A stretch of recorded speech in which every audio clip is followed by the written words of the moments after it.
Okay. I know. It's terrible. Pooping on you.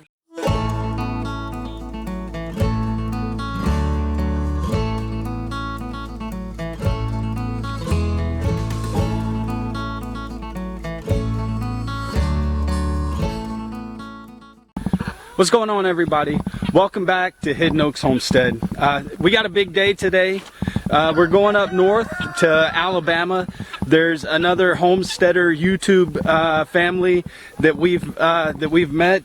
They're right on the Alabama-Florida border, and they're the FloraBamaHomeSteader. They're literally right on the Florida-Alabama line in the Alabama side. But we've been getting to know them pretty well lately, and they're really good people. But they have meat chickens, meat birds that they need help processing. They got about 25 to do, and we've never processed chickens before, so it's a win-win for both of us. They get some help processing these birds, and we get some experience from another homestead family processing meat birds.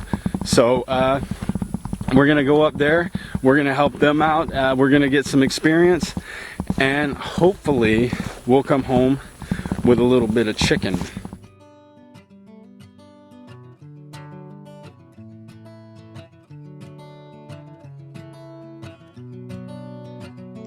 Before you get started, you're going to want to get your scalding water ready. You're going to want this between 155 and 165 degrees Fahrenheit. Next, you're going to want to get your cone set up. Really, you can use anything you have. They do sell these ready to go at Tractor Supply. They're a little expensive, so we recommend just using whatever you have available. Here, Randall's got some flashing from an old build that he did before that he just duct taped up and made cones out of.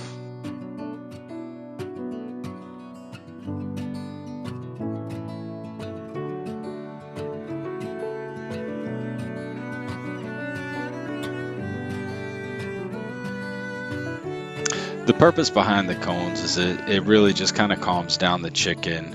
You want to do this as humane as possible. So it's really just about making it more comfortable for the chicken once the chicken's inside the cone.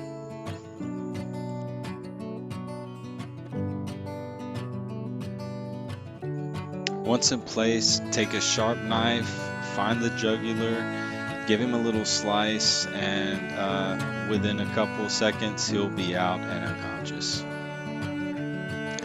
Let him sit in the cone for just a few minutes to drain, and then it's time to move on to the scalding pot. Before you put your chickens in, verify your temperature range. Too cold and the feathers aren't going to pluck. Too hot and you're going to end up damaging the meat. So just go ahead and throw your thermometer back in and give it a double check. Put them in the water by the feet, and then you're going to want to kind of swish them around a little bit and really work that hot water all around the feathers to really get the skin to loosen up.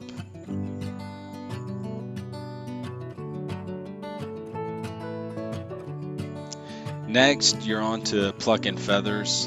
We had a chicken plucker, and I can tell you it takes about a 10-minute job and turns it into about a 15-second job. If you have a plucker, that's awesome. If you don't, it's time to start pulling feathers. I'm pretty sure our ancestors wish they had this technology back in the day, because it really cut down on the amount of time that it took to process these birds.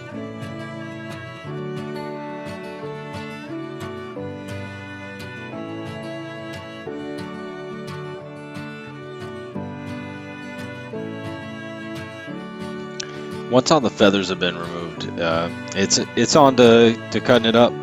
And this is really going to be on you and what you're looking to do. Whether you want a whole chicken or you want to part it out with legs, thighs, breast, and wings. That's really, maybe you want to make chicken nuggets. Once the knife's in your hand, it's is really going to be however you want to do it, for what works for you.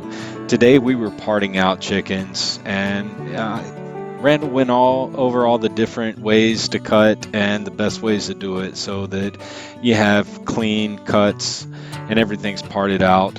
Michelle is amazing with cutting out the breasts of these. And something that we learned today was that the tenderloin is not just the breast. There is actually a separate muscle under the breast on the rib cage, which is the tenderloin. So we learned that today. If you thought that the tenderloin was just a piece of breast meat, that's not true. It's actually its own cut of meat. So that was the big shocker for us today.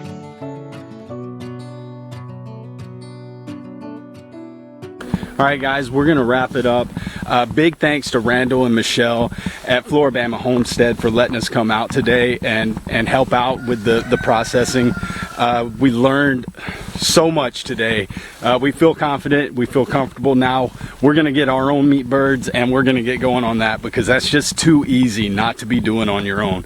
If you have the space and you can do it yourself, I highly recommend going online and ordering some chicks and growing them out. It's super quick. 6 weeks, 8 weeks is all you need to have your own chicken on your table for yourself without going to the grocery store or some supermarket to get chicken that you don't know where it came from. So a big thanks to them.